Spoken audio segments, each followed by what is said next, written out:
সূরা আন-নাহল। রহমান রহিম আল্লাহ তাআলার নামে। এ বুঝি আল্লাহ তাআলার আযাবের আদেশ এসে গেল। অতএব হে কাফেররা, এর জন্য তোমরা মোটেই তাড়াহুড়ো করো না। তিনি মহিমান্বিত। এ জালেম লোকেরা তার সাথে অন্যদের যেভাবে শরীক করে, তিনি তার অনেক ঊর্ধ্বে। তিনি ওহী দিয়ে তার আদেশ বলে তার যে বান্দার উপর চান ফেরেশতাদের পাঠান, মানুষদের সতর্ক করে দাও, আমি ছাড়া দ্বিতীয় কোনো মাবুদ নেই, অতএব তোমরা আমাকেই ভয় করো। তিনি আসমান সমূহ ও জমিনকে যথাবিধি তৈরি করেছেন।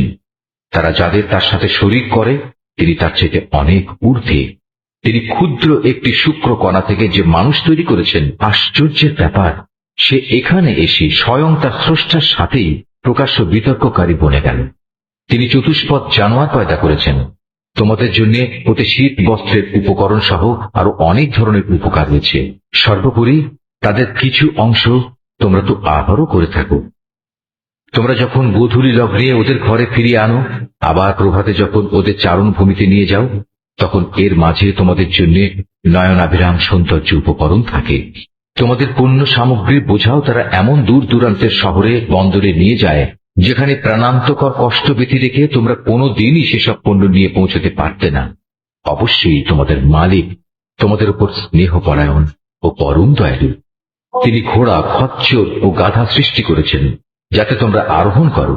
এছাড়া তাতে শোভা বর্ধনের ব্যবস্থা রয়েছে। তিনি আরো এমন অনেক ধরনের জন্তু জানোয়ার পয়দা করেছেন যার পরিমাণ ও উপযোগিতা সম্পর্কে তোমরা এখনো পর্যন্ত কিছুই জানো না। আল্লাহ তাআলার উপরে নির্ভর করে মানুষদের সরল পথ নির্দেশ করো, বিশেষ করে যেখানে অন্য পথের মধ্যে কিছু বাঁকা পথও রয়েছে। তিনি যদি চাইতেন তাহলে তিনি সবাইকেই সরল পথে পরিচালিত করতে পারতেন। তিনি আসমান থেকে তোমাদের জন্য পানি বর্ষণ করেন। তার কিছু অংশ হচ্ছে পান করার, আর কিছু অংশ এমন সেখানে তা দ্বারা গাছপালা জন্মায় যাতে তোমরা জন্তু জানোয়ারদের প্রতিপালন করো। সে পানি দ্বারা তিনি